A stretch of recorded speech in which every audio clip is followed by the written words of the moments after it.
Cuando ustedes lleguen a entender la oración, el poder que se encuentra detrás de la oración, y al mismo tiempo que detrás de la oración se encuentra el poder de Dios para poder sostenernos, energetizarnos y fortalecernos, vas a acabar la carrera con gozo y vas a acabar la carrera con fe.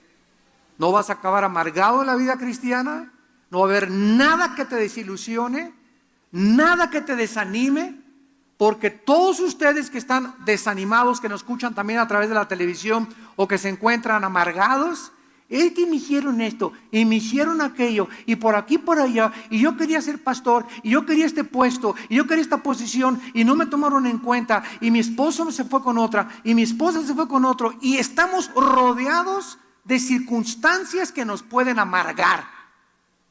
Porque es la vida que estamos viviendo. Estamos en un mundo de lobos. Y Cristo nos dijo, no los mando como conejitos, los mando como ovejas, en medio de lobos. Estamos rodeados de problemas grandísimos, matrimoniales, con los hijos, en el trabajo, en la iglesia, con el gobierno, y agreguémosle tsunamis, terremotos, huracanes, etcétera, etcétera. Hoy es para que cualquiera diga, ¿qué estoy pasando? Me caigo, me desmayo, ya no quiero, aviento la toalla. Pero somos soldados de Cristo, somos cristianos ungidos con un espíritu no de cobardía, sino de poder. Y tenemos que entender en dónde radica nuestro poder. Fortaleceos en el Señor, dice Efesios 6:10. En Él están nuestras fuerzas y en el poder de su fuerza. En el original griego dice, saquen fuerzas de Dios porque ustedes no tienen ningunas. Entonces, si tú estás viviendo en la carne y enfrentando los problemas en la carne, nada más te echas la persinada en la mañana y con eso crees que ya la hiciste. De vez en cuando lees la Biblia, vienen los problemas, y problemas en el matrimonio y con los hijos, en el trabajo y las cosas en el periódico, y el petróleo subió y el dólar cayó, etcétera, etcétera. ¿Quién, dice Pablo, es suficiente para estas cosas? Nadie. Somos humanos con pies de barro, somos personas frágiles, débiles.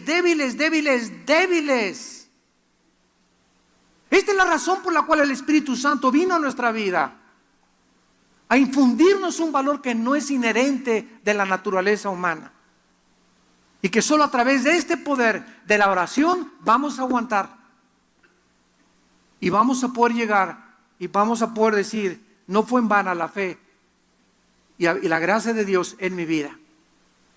Vamos pues a adentrarnos en este pasaje en Lucas 22, y lo vamos a examinar con mucho detalle, con la guía del Espíritu Santo. Saliendo se fue como solía al monte de los olivos, y sus discípulos también le siguieron. Cuando llegó a aquel lugar, les dijo, orad,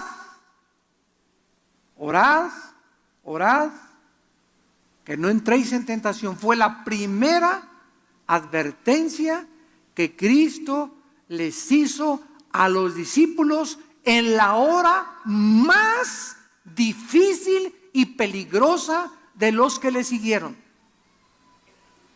Si ustedes no oran, en otras palabras, van a caer en tentación. Sigamos. Entonces él se apartó de ellos a distancia como de un tiro de piedra, sea 3 o 4 metros, y puesto de rodillas, oró, diciendo, Padre, si quieres, pasa de mí esta copa, pero no se haga mi voluntad sino la tuya. Y esto es increíble. Se le apareció un ángel del cielo para fortalecerle. Qué increíble agonía estaba Cristo atravesando, que tuvo que bajar un ángel del cielo a él, al Hijo de Dios. Yo estudiando este pasaje desde hace algunos meses atrás, he pensado y he orado y he tratado de entender qué agonía tan increíble atravesó Cristo, que tuvo un ángel que bajar y abrazarlo e infundirle fuerza y infundirle ánimo para que él pudiera atravesar esa prueba final como el Hijo del Hombre, porque era todo en su humanidad lo que Cristo estaba sufriendo. Y estando en agonía, versículo 44, oraba más intensamente. O sea, comenzó abajo a orar, subió y más presión y más presión. Y mientras más presión oraba Jesús, dice la Biblia, más intensamente oraba. Y era su sudor. Llegó esto al grado que grandes gotas de sangre salieron a la tierra. Cuando se levantó de la oración y vino a sus discípulos, los halló durmiendo a causa de la tristeza, y les dijo: ¿por qué dormís? Levantaos y orad para que no entréis en tentación. Este pasaje nos introduce a la más grande agonía que Cristo sufrió en el huerto de Getsemaní antes de enfrentar a la cruz. Es interesante que la palabra Getsemaní significa en el griego aceite prensado. O sea, era un lugar donde estaba lleno, ¿verdad?, de olivos, y donde los cortaban, y ustedes saben que cuando se prensan los olivos comienza a salir ese aceite que en el Antiguo Testamento era el símbolo del Espíritu Santo. Jesús entonces, en Marcos capítulo 14, versículo 32 y 33, Marcos 14, 32 y 33, vinieron a un lugar que se llama Getsemaní y dijo a los discípulos: vean ustedes quiénes fueron los que le acompañaron a Getsemaní. Los 3 discípulos más cercanos a Jesús, los que estuvieron con él en el monte de la transfiguración, y los que en todas las experiencias espirituales más profundas le acompañaron. Les dijo: siéntense aquí entre tanto que yo oro, versículo 33, y tomó consigo a Pedro, a Jacobo y a Juan, y comenzó a entristecerse y a angustiarse, y les dijo: mi alma está muy triste hasta la muerte, quédense aquí y velen. Jesús, pues, al entrar a Getsemaní, como el Hijo de Dios, sabía perfectamente bien en qué minuto, en qué día, en qué mes y en qué año iba a morir. Es el único ser humano, Jesús, que sabía perfectamente bien el futuro en este sentido. Cuando Él le dijo a los discípulos: vayan por favor a la ciudad y van a ver a un hombre con un cántaro de agua, y Él va a entrar a una casa. Entren a esa casa y díganle: dice el Señor que le prepares en el piso de arriba un aposento para la última cena.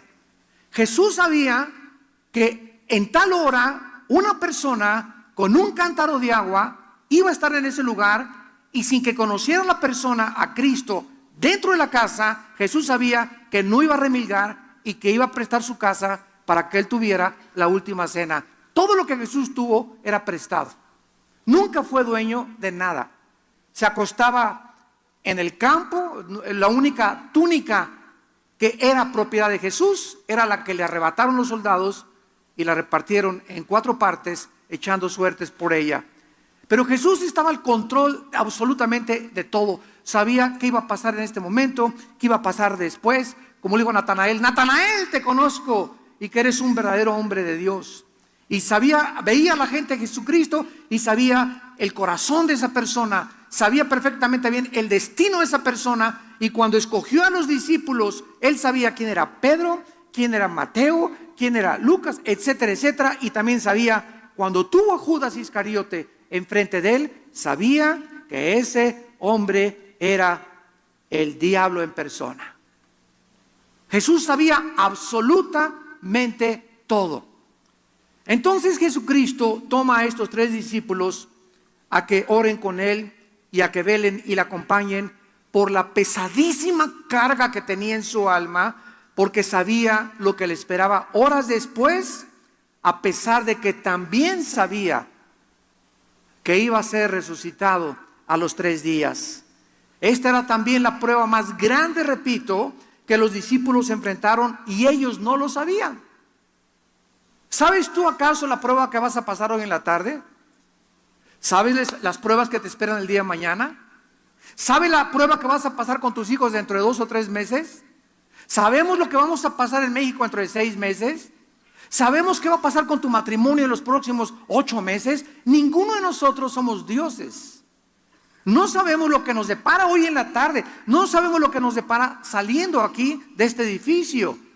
Por lo tanto, es importante que sepamos que como no sabemos lo que nos está esperando, necesitamos estar preparados con toda la armadura de Dios, llenos en la mañana, fortaleciéndonos en oración, para que cuando venga esa prueba con tu hijo, esa prueba con tu esposo, esa prueba con tu esposa, en tu trabajo, el despido de tu trabajo, la falta de empleo, etcétera, etcétera, no importa la prueba que pasemos, estemos preparados y no desmayemos y no caigamos al suelo y no nos amarguemos y no le echemos la culpa al pastor, a la esposa, al hijo, al gobierno, etcétera, etcétera. Y de esta manera podemos continuar caminando y Dios nos ve que seguimos caminando. Vino la prueba y nos pegó la cachetada, y vino la otra prueba y nos tambaleó, pero no nos tumbó al suelo, y seguimos caminando porque nuestra fortaleza viene de la comunión que tuvimos con Dios, que tenemos con Dios todos los días en oración. Cuando Dios ve este caminar tuyo en la vida, que sigues manteniéndote, porque por fe oramos. ¿Qué es la fe? Saber que Dios me escucha y que después de orar 15, 20, media hora, 1 hora con Él, va a haber algo sobrenatural que la mente no puede comprender, que me va a infundir un valor que yo no tengo para seguir viviendo. Cuando Dios ve eso, dice en Isaías 40:31, los que esperan en Jehová. Y esa palabra esperar, kafá en el hebreo, significa los que viven cerca, los que están pegados a Dios, así desde que amanece. En la tarde vas orando en tu coche y te voy alabando, Señor. El otro día yo le enseñaba a mi hija, mira, Salem, la oración es estar platicando con Dios. Es la oración, estar consciente de la presencia de Dios. Y te alabo y te bendigo y guárdame, Señor. Voy ahorita a este mercado, te pido que me des gracia. Voy a la escuela de mis hijos, dame gracia. Vamos a orar antes de hablar con la directora de la escuela. Es mantener, y todavía en la noche llegar, ponerse de rodillas o sentado, acostado, como quieras, como te puedas mantener despierto, y volver a elevar nuestra alma y mantenernos cerca de Dios. Esas personas tendrán nuevas fuerzas. Esas personas van a llegar a su casa, Señor, ya no aguanto, ya quiero tirar la toalla, pero vienes y te hincas y otra vez te pones en contacto, te enchufas con la fuente de energía y entra otra vez una fuerza sobrenatural a nuestra vida y te levantas, pero girito como el gallito. A ver que se me avienta el gallo giro. ¿Y de dónde saqué esas fuerzas? No son mías. Y me doy cuenta, vas a descubrir que es sobrenatural. Oye, comadre, pero ¿cómo está usted tan alegre si el compadre ya la dejó esto y el otro? Porque Dios es mi fortaleza, comadre. Y comenzamos a buscar, ¿verdad? Y se nos muere un ser querido y claro que le lloramos, porque es necesario que lloremos y que volquemos nuestro corazón y que nunca nos guardemos los sentimientos. Pero pasa 1 o 2 meses y es una mezcla de gozo, de saber que ya nuestro ser querido está en el cielo, con la tristeza también, pero tenemos que seguir viviendo, y esas fuerzas para seguir viviendo nos las da Dios. De otra forma vas a estar vestida de negro 6 años. Jesús sabía pues la grande prueba que venía sobre sus hombres, sobre sus discípulos.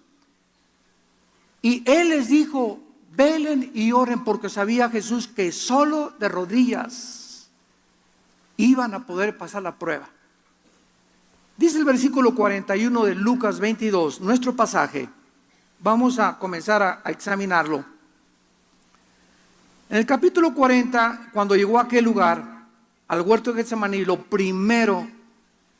primero que le pidió a los discípulos fue: oren. ¿Por qué? Porque ellos no sabían, pero viene sobre ustedes una grande tentación. Y quiero decirte que mientras nosotros nos mantengamos en oración en las mañanas y busquemos el reino de Dios, primeramente en la mañana, y le entreguemos lo primero en nuestro tiempo a Dios, las tentaciones, como dice el chiste, ¿verdad? Que estaba Pepito y le tocaron la puerta. Y dijo Pepito, ¿quién es? Y le contestaron, Doña Tentación te toca la puerta. Y Pepito dijo, ¿verdad? Si yo voy y le abro la puerta, me voy con ella. Jesús, ve y abre la puerta, por favor. Entonces, cuando nosotros tenemos comunión con Cristo y la tentación nos asalta, vamos a tener la fuerza porque Jesús es nuestro escudo. Y dice en 2 de Pedro 2, ¿sabe Dios librar de tentación a los piadosos? Pero si tú no estás en comunión con Dios y en contacto con Dios diario, te vas a ir con Doña Tentación. ¿Y por qué caí con mi novio en fornicación? ¿Y por qué cometí adulterio? ¿Y por qué hice este negocio que sabía que era una tranza que mi compadre me propuso y ahora me andan buscando para meterme a la cárcel? ¿Por qué hacemos cosas de las cuales nos lamentamos después? Porque cuando tomamos esa decisión no estábamos en el Espíritu. No estábamos guiados por el Señor. No estábamos fortalecidos por el Señor. Y somos demasiado débiles para aguantar las tentaciones. Insisto otra vez, oren para que no entren en tentación, les dice Jesucristo. Se apartó de ellos como una distancia, un tiro de piedra, y Jesús comienza en ese momento a darse cuenta que en esa prueba que tenía él enfrente necesitaba no hablarle a doña doctora Corazón, ni al psicólogo, ni al psiquiatra, ni a la mamá, ni al papá. Tenemos que entender que en los momentos que estamos nosotros enfrentando pruebas en la vida, necesitamos estar a solas con nuestro Padre.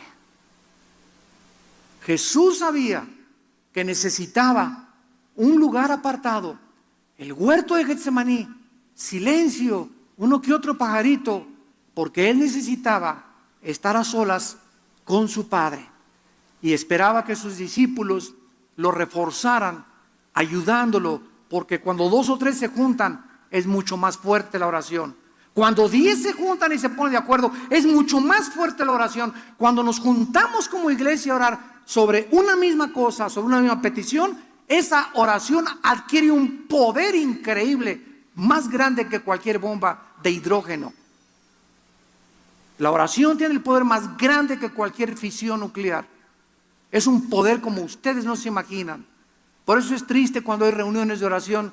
El pastor Carmona aquí invita, creo que el primer domingo de cada mes, hay reunión de oración. Vienen 10, 15, 20 y 30 personas. Cuando tú descubras que si tú vienes a reunión de oración y traes a tu hijo, oren por mi hijo, por favor, oren por mi esposo. Dios ve que vienes con fe, creyendo que aquí Dios te va a contestar. Y tu oración es contestada simplemente porque la oración del justo puede mucho.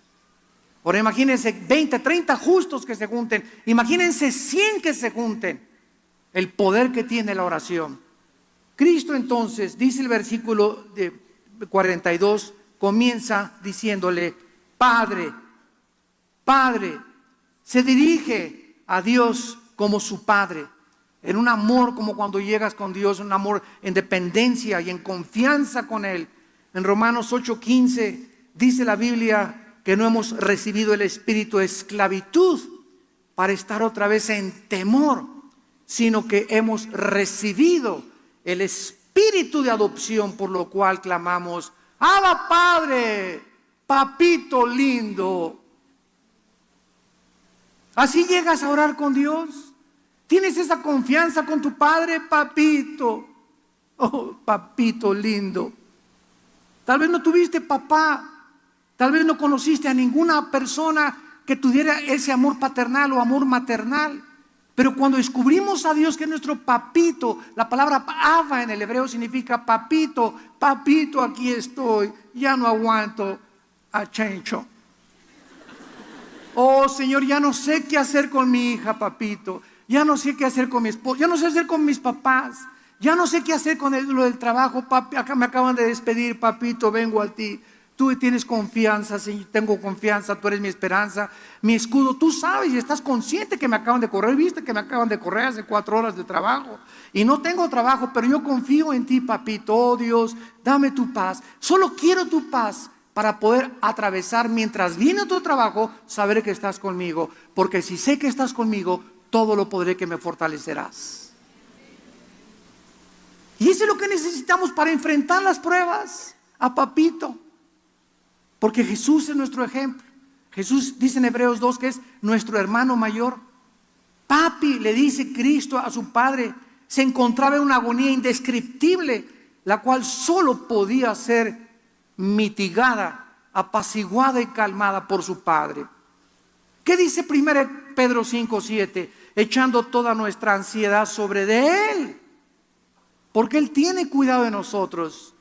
Yo les contaba el otro día que acaban de descubrir en la clínica Mayo en Rochester, el hospital Hopkins en Estados Unidos, los mejores hospitales de Europa, acaban de llegar a un acuerdo todos los científicos del mundo, y para que lleguen a acuerdos como el que llegaron son muy pocos realmente, porque hay mucha diversidad en la psiquiatría, en la psicología, en la genética, etcétera, etcétera, pero llegaron a un acuerdo todos los científicos del mundo en decir que la causa que produce el 90% de las enfermedades físicas, mentales y espirituales, el origen del 90% de las enfermedades se encuentra en el estrés. En el estrés, el famoso estrés. ¿Qué es el estrés? Es un estado de ansiedad. No te aguanto ni contigo mismo. Es un estado de envidia. Es un estado de odio. Es un estado de rencor. Es un estado que, ay, se me apareció Juanita, y esa reacción que tienes dentro de ti te estresa. Ese estrés, esa fuerza negativa es la que produce el 90% de tus problemas físicos, mentales y espirituales. Qué increíble que en la Biblia hace 2000 años, cuando hace 5 años, 10 años lo acaban de descubrir, Jesús dice: les ordeno, Filipenses 4:6, que por nada estén afanados. Es una orden del cielo. Por nada estés estresado. Por nada permitas que alguien te robe tu paz. Mi paz les dejo. Manténganse en estado de tranquilidad interior, de serenidad. Yo estoy cuidando de tu vida, de tus hijos, de tu empleo, de tu buey, de tu asno, de tu trabajo, de la escuela, etcétera, etcétera. Yo estoy al control de todas las cosas.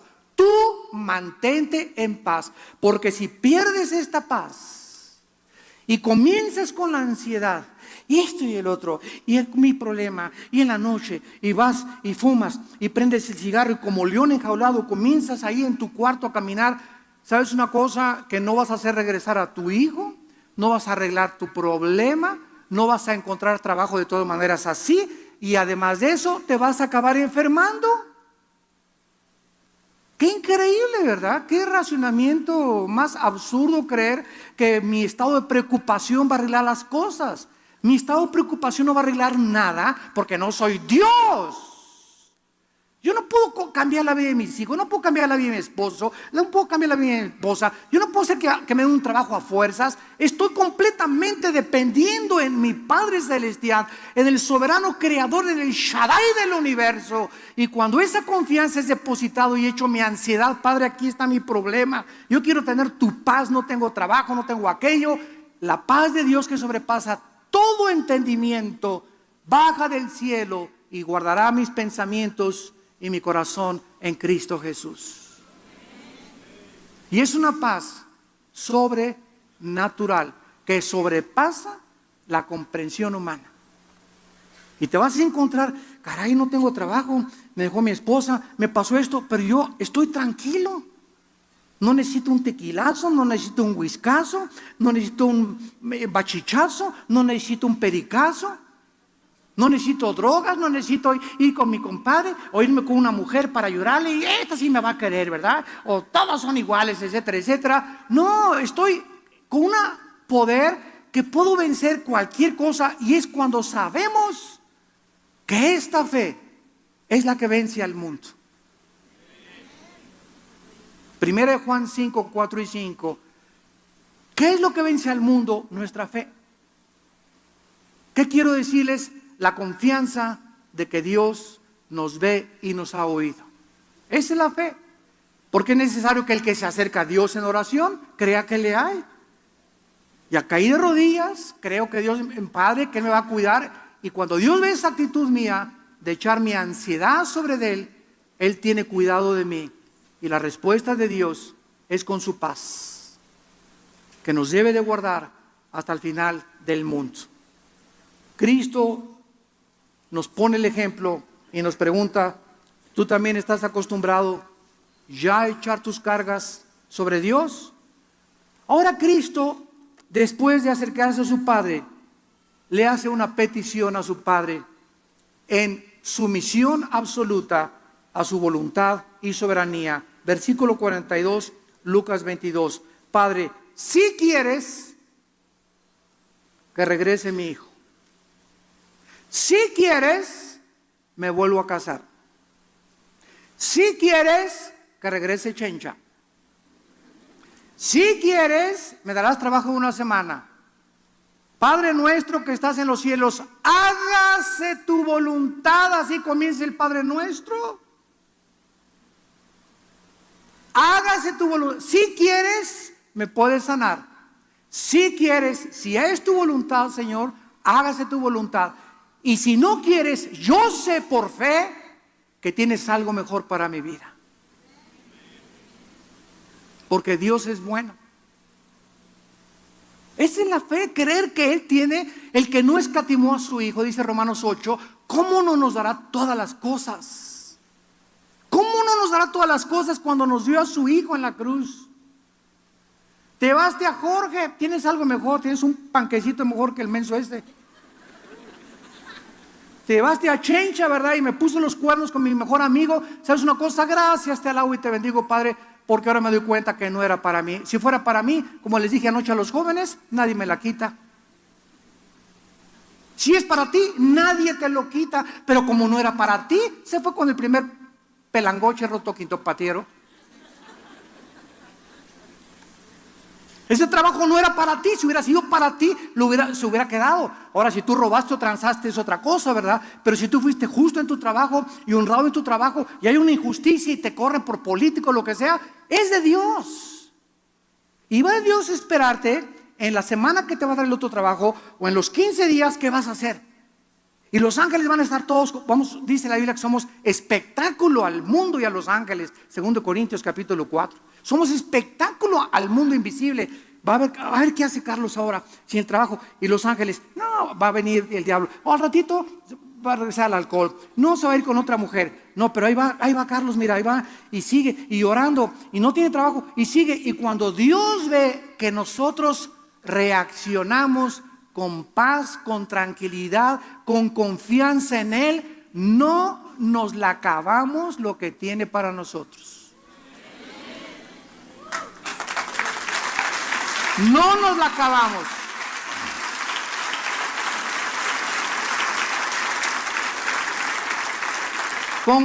Grandes son las bendiciones que Dios tiene para aquellos que le temen y guardan su palabra. No nos imaginamos lo que Dios tiene para nosotros. Y muchos de ustedes, amados santos de Dios, todavía no reciben esas promesas, porque dice Hebreos 6 que para que esa promesa que Dios tiene para ti baje del cielo y te bendiga, necesitas la fe y la paciencia. Pero tu impaciencia, no, ya me dejó Jorge, al otro día andas con otro. Ya me dejó Chencha, andas con Lupita al otro día. Ya perdiste el trabajo, pues voy a robar.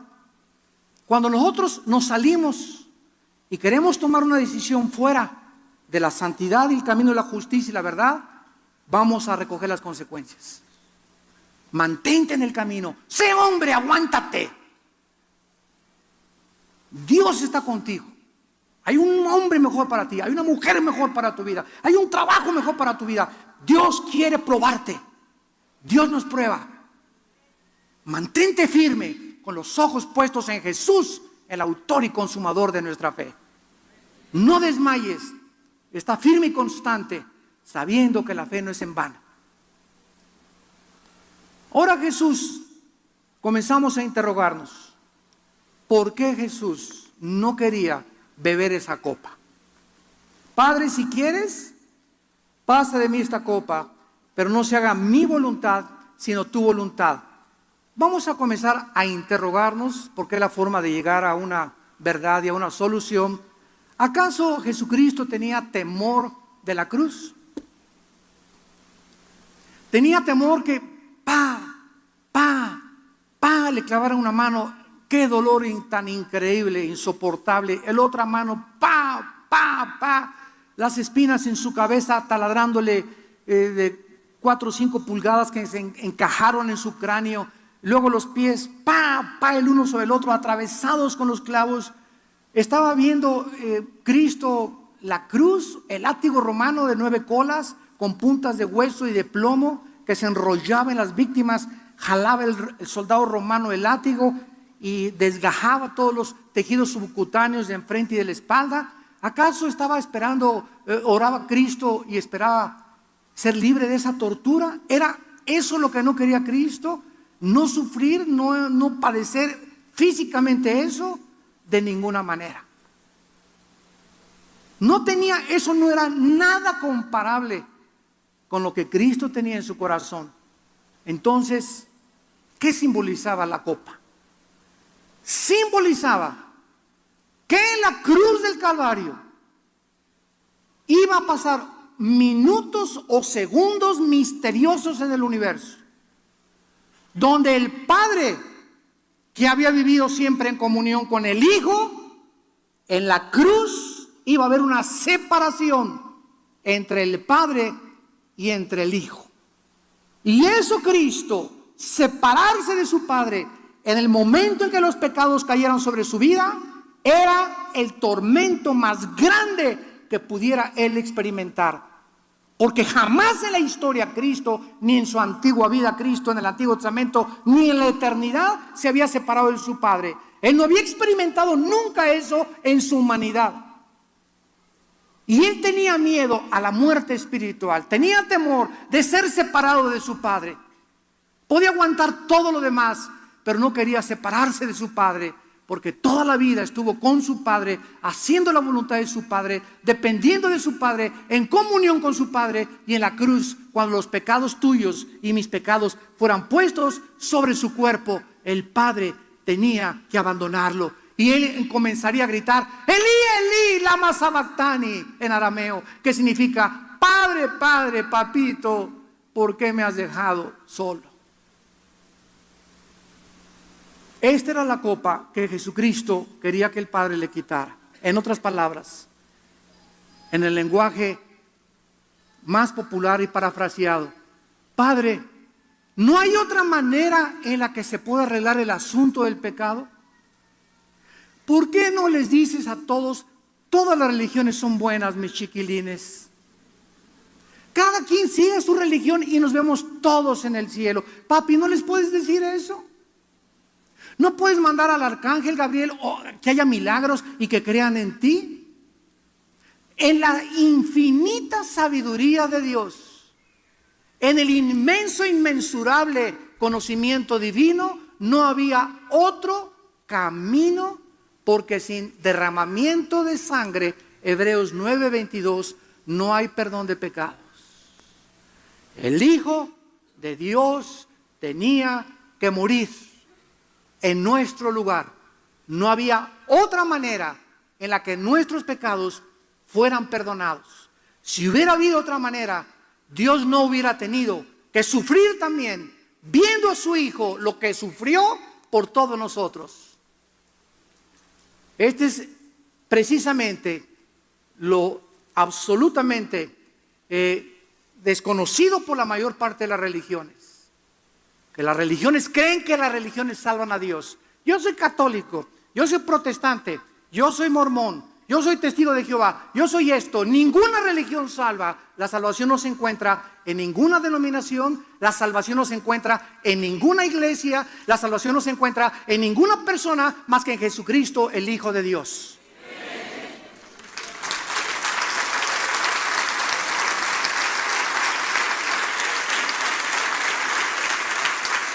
Porque no hay otro nombre.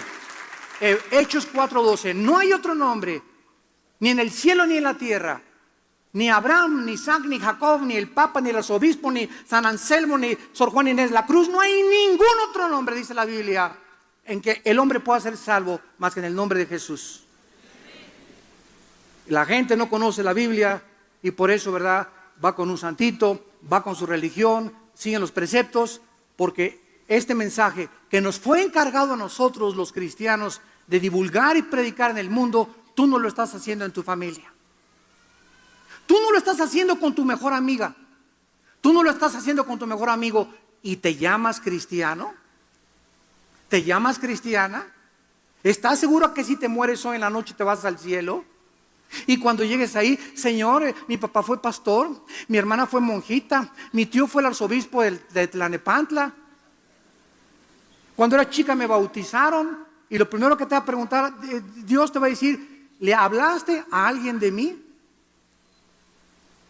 ¿Le hablaste a alguien de mí y le dijiste y le explicaste el plan de salvación? Porque el Espíritu Santo vendrá sobre vosotros y me serán testigos. ¿Sabes por qué nunca le has hablado a nadie de Jesucristo? Ni te interesa la salvación de tus amigos ni de tus familiares, porque el Espíritu Santo no está sobre tu vida. A eso sí, pero hablas lenguas y te caes al suelo. Y el Espíritu Santo nos fue dado para que tuviéramos el valor de enfrentarnos al mundo con este mensaje del resucitado. Y mientras en nosotros no haya ese celo, esa hambre de hablar de Cristo, no podemos creer que tenemos al Espíritu Santo. Porque es la primera evidencia del Espíritu Santo, hablarle a la gente de Jesucristo. Si hubiera habido otro camino u otra forma en que hubiéramos podido salvarnos, repito, Dios lo hubiera provisto. Jesús tenía que rendir su vida total y voluntariamente a la voluntad de su Padre, lo cual implicaba que la cruz era el momento en que los dos se iban a separar. Él iba a cargar con nuestros pecados. Veamos en el libro de Hebreos capítulo 2, ¿qué dice el autor de este libro acerca de la muerte de Cristo? Dice Hebreos 2, versículos del 9 al 10. Hebreos 2, 9. Pero vemos a aquel que fue hecho un poco menor que los ángeles, a Jesús, coronado de gloria y de honra a causa del padecimiento de la muerte, para que por la gracia de Dios gustase, ¿qué cosa? Pregunta, ¿la muerte física o la muerte espiritual? Dios le dijo a Adán, el día que comas de ese árbol, morirás. Adán y Eva comieron y murieron. No, vivió 930 años. Claro que su cuerpo comenzó a deteriorarse celularmente, pero no murió, como dijo Cristo, en el momento que mueras, que tomes ese fruto, morirás. La muerte que Adán experimentó en el momento que pecaron fue la muerte espiritual. La muerte física sigue a la muerte espiritual. Tenemos que morir por causa de que hemos pecado. Y el pecado está dentro de nosotros. Entonces Cristo iba a separarse de su Padre. Cristo iba a experimentar la separación, que es, si tú te mueres, dice la Biblia, hoy en la tarde o hoy en la noche sin Cristo, eternamente tu espíritu y tu alma y tu cuerpo vivirán separados de Dios. Y la separación de Dios se llama en la Biblia el infierno. El infierno, que es vivir eternamente separado de Dios. Y es tan profundo el sufrimiento de vivir separado de Dios, que Cristo, en los segundos que fue separado de su Padre, no podía tolerar su humanidad. Y comenzó a orar y la agonía comenzó a crecer y comenzó a orar con más fuerza porque él sabía que es un infierno vivir separado de Dios. Tu vida ahorita es un infierno porque vives separado de Dios. Las angustias que dominan tu vida, los temores que te controlan, el miedo que le tienes a la vida, el odio y el rencor, la falta de perdón que hay en tu vida. Es un infierno vivir de esa manera. La vida de pornografía que llevas, la vida de libertad sexual, es un infierno. No es mentira ante la gente, es otra estilo de vida. Y yo soy homosexual y estoy contento, y soy lesbiana y estoy contento. Mentiras, mentiras. Esas personas no se imaginan ustedes, aunque aparecen en el cine y en la televisión, no se imaginan lo solo y lo vacío que se encuentran. Pero tienen que ponerse una máscara ante la gente y decir, estoy feliz. Y por dentro lloran. Porque ninguna persona puede ser feliz si este vacío no lo llena Dios. Es una mentira la vida de los seres humanos sin Dios. Dicen Hebreos 9 y 10, porque convenía, versículo 10, a aquel por cuya causa son todas las cosas y por quien todas las cosas subsisten, que habiendo de llevar a muchos hijos a la gloria, fíjense nada más, por causa de que Dios nos quería llevar a la gloria, por causa de que quería que estuviéramos con Él, perfeccionara por aflicciones al autor de la salvación de ellos. ¿Que Cristo no era perfecto? Wait a minute, please. Un momentito. ¿Sabes una cosa? Dice en Lucas que Cristo a los 12 años crecía en sabiduría y en conocimiento. A los 12 años Cristo no tenía toda la sabiduría ni todo el conocimiento que podía tener y que tuvo a los 20, ni cuando tuvo a los 25 y cuando llegó al clímax a los 33 años de edad. O sea que el transcurso de la vida de Cristo fue igual que los seres humanos. Un niño de 5 años no tiene el conocimiento de un niño de 10, el de 10 no tiene el de 15, el de 15 no tiene el de 20. Así fue Cristo en su humanidad, creciendo igual. Él pudo ser sabio y Dios a los 5 años, pero Dios le plació que Él creciera como un ser humano, como tú y como yo, para que entendiéramos que Él fue un ser humano y que nos puede librar de tentaciones también. Él experimentó todo lo que los humanos hemos experimentado. Entonces Cristo, cuando llega al huerto de Getsemaní, llegó al clímax en su humanidad de la perfección humana que nosotros no vamos a alcanzar hasta la otra vida. Y en ese clímax, lo que hizo que Cristo llegara a la madurez, que es la palabra teleios, que se tradujo perfección, fueron los sufrimientos.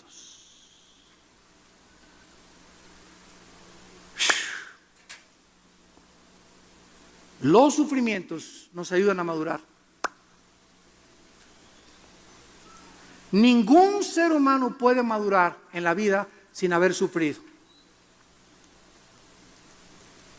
Y esta es la razón por la cual muchos de niños nos vieron papá, mamá en el orfanatorio.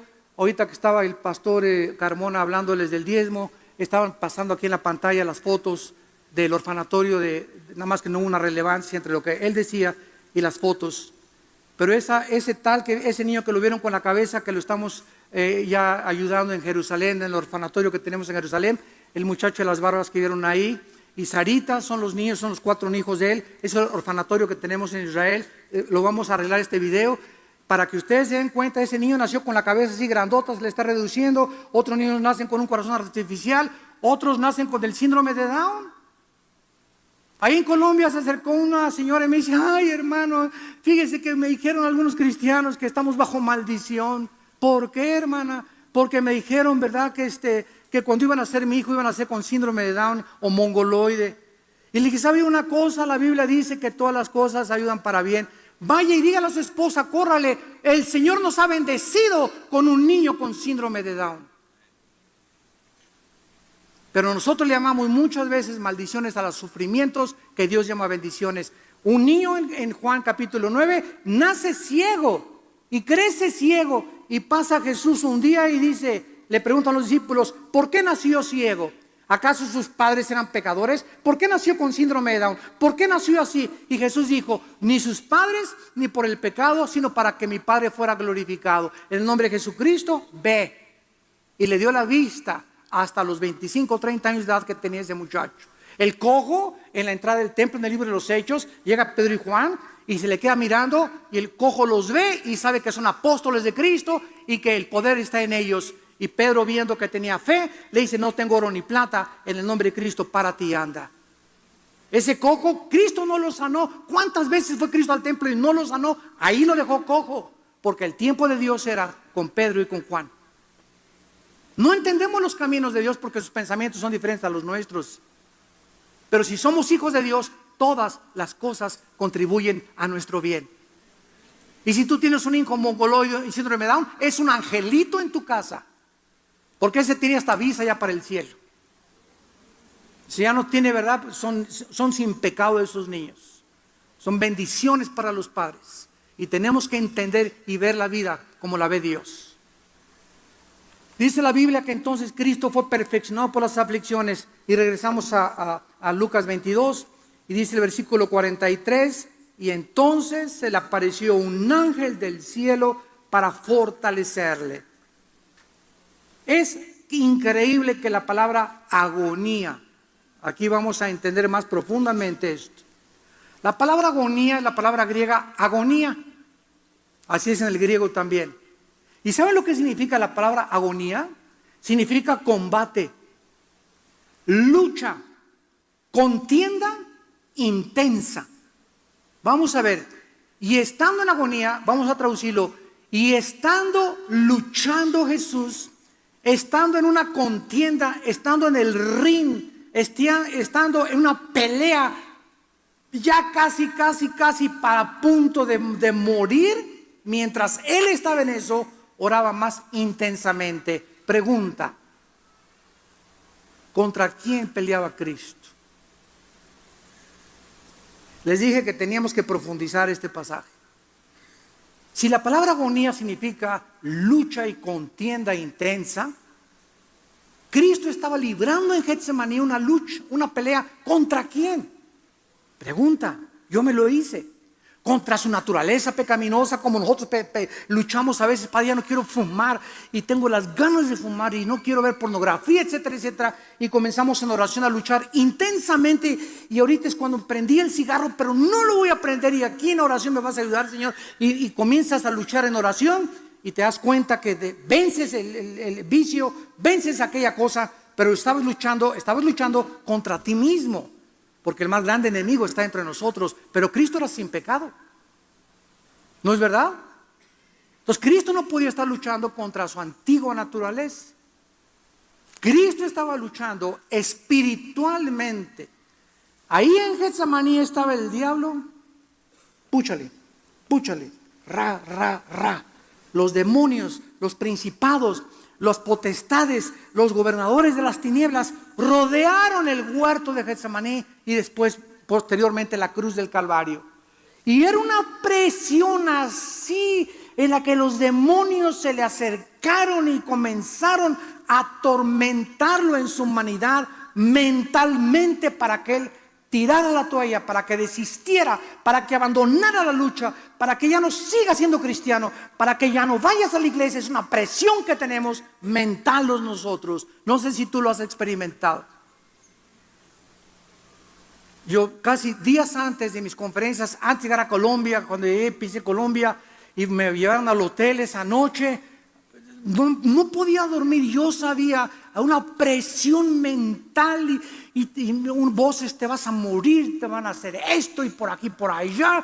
Y me hinqué y comencé a orar y orar. Y después de algunas horas orando, ¡ching!, así como ¡pum!, se despejó el aire. Ya me sentí más tranquilo y dormí ya como un bebé. Pero la presión que experimento muchas veces es demoníaca. Y tú lo vas a experimentar también. Llega el diablo, acuéstate con tu novio, dile, divórciate, haz aquello, roba, no le hagas caso a Dios, no le hagas caso a la Biblia, son anticosas. y viene la presión, y esas voces no sabemos de dónde vienen, pero tienes que aprender a discernir cuando esa presión viene a tu vida. Cae de rodillas. Y velar significa, comienza a mantenerte abierto y darnos cuenta que no tenemos lucha contra sangre ni contra carne. ¿Correcto? Esa presión no viene de nadie más que del infierno para impedirnos que lleguemos a nuestro destino. Y ahí es cuando aprendemos a luchar en oración. Cristo comienza a luchar y era tan intensa la lucha que un ángel aparece para fortalecerle. La palabra fortalecer, enischuo en el griego. Enischuo significa infundir vigor, fuerza, proporcionar aliento para seguir en la lucha o contienda. Muchos de ustedes han visto esas peleas ahora que ya no son peleas de box, ¿verdad? Ahora es la UFC en inglés, que ahora ya usan unos guantes chiquitos, descalzos, y se va el taekwondo y karate y box y lucha y a tumbarse y en el suelo hasta que se sangren, hasta que el referee los separe. Son a 3 rounds de 5 minutos cada uno. Hay otros de 5 minutos los campeonatos. Ya, ¿verdad? El box ya solamente Pinocho ahora boxea, ¿verdad? Ahora ya es como gladiadores así, que haya sangre porque la gente quiere ver más y más y más sangre, más contienda, más lucha. Y cuando va el segundo round, yo he visto como 2 o 3 así de pasada, no crean que me gusta, ¿verdad? Tampoco eso me choca. Y las corridas de toro peor todavía. Matar a un toro y sacrificarlo y torero. Hola, ¿para qué digo? Y se va el peleador a la esquina del ring, ¿verdad? Y ahí están los referees, digo los coaches, échale ganas, ese es mi Pipinelo, échale ganas y usted va a poder. O sea, ¿qué cosa? Le están infundiendo vigor y aquel está todo así, todo sangrando, ¿verdad? Y échale ganas, usted puede, y le sacan la sangre y le quitan el vigor, pero en esos minutos que tiene ahí le están infundiendo algo que él no tiene para que cuando se levante otra vez al tercer round ya pueda salir un poco más mentalmente motivado de los coaches y los consejos que le dieron. Pues en ese momento Cristo, se aparece el ángel y sabemos, lo único que podemos saber, ¿verdad? Es que imaginarnos a este ángel, y así me lo imagino, abrazando fuertemente a Jesús y diciéndole: Jesús, tú eres el Rey de Reyes, el Señor de Señores, tu Padre está contigo. Todos estamos esperando este momento en el cielo, infundiéndole ánimo y valor en su naturaleza para que él siguiera adelante, para que un ángel haya tenido que bajar a fortalecer al Hijo de Dios.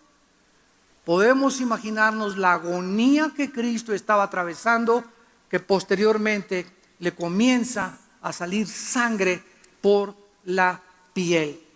Este fenómeno se llama en la ciencia hematohidrosis, que sucede cuando el páncreas comienza a producir un aumento de lisoginasas que se derraman sobre todo el torrente sanguíneo, diluyendo el cemento endotelial que produce el paso a través de la sangre, a través de los capilares, mezclándose con el sudor, para que la sangre que circula, que bombea el corazón, cuando el corazón hace pum, pum, pum, pum, es una bomba, como estás inflando un carro, pum, pum, hace pum y te avienta la sangre. Si la sangre no tiene colesterol, si la sangre no tiene triglicéridos, si la sangre no tiene chicharrones ni papitas, si no tiene azúcares de las Coca-Colas que te tomas, si la sangre encuentra en la tubería limpia, llega hasta los pies, se sube otra vez y el corazón sigue y sigue y sigue bombeándola y bombeándola y jalándola. Y Cristo en ese momento, cuando el corazón hacía así, ya la sangre no podía regresar, se tenía que salir, tenía que romper las capilaridades y la piel de la presión del corazón de Jesús en esos momentos. Dice en Hebreos capítulo 12, dándonos a nosotros el ejemplo de Jesús, versículo 3: considerad aquel que sufrió tal contradicción de pecadores contra sí mismo, para que vuestro ánimo no se canse hasta desmayar, porque aún, dice la Biblia, ninguno de nosotros hemos resistido hasta la sangre. ¿Cuándo fue la última vez que luchaste de veras de rodillas? No quiero y no voy a rezar con Jorge y no voy a rezar con Carmelita y no voy a hacer esto y no voy a robar y Dios dame las fuerzas y está fuerte la tentación y está fuerte la tentación. ¿Cuántas veces has pasado, has luchado, has agonizado en oración, luchando contra el pecado?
I'm just me, and you're just you. But somehow,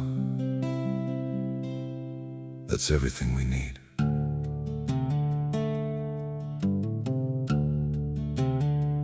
I don't have a perfect story, no shining crown to wear,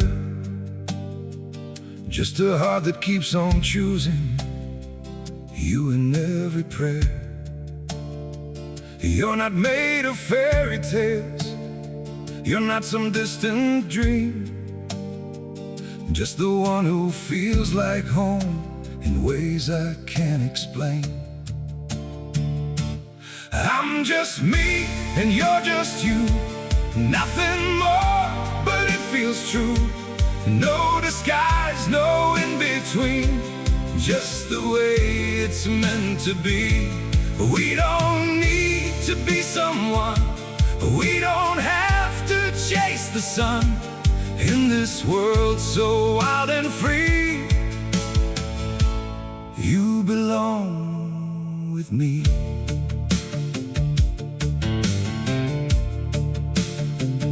We're not written like a story people talk about for years, but in every quiet moment, you're the one I feel so near. I'm just me and you're just you, nothing more, but it feels true. No disguise, no in between, just the way it's meant to be. We don't need to be someone, we don't have to chase the sun. In this world so wild and free, you belong with me. Maybe we're not perfect, maybe we don't shine, but if you stay beside me, then everything is right. I'm just me and you're just you, still somehow we make it through. Every road and every sea leads you back to me. We don't need the stars above, we already have enough.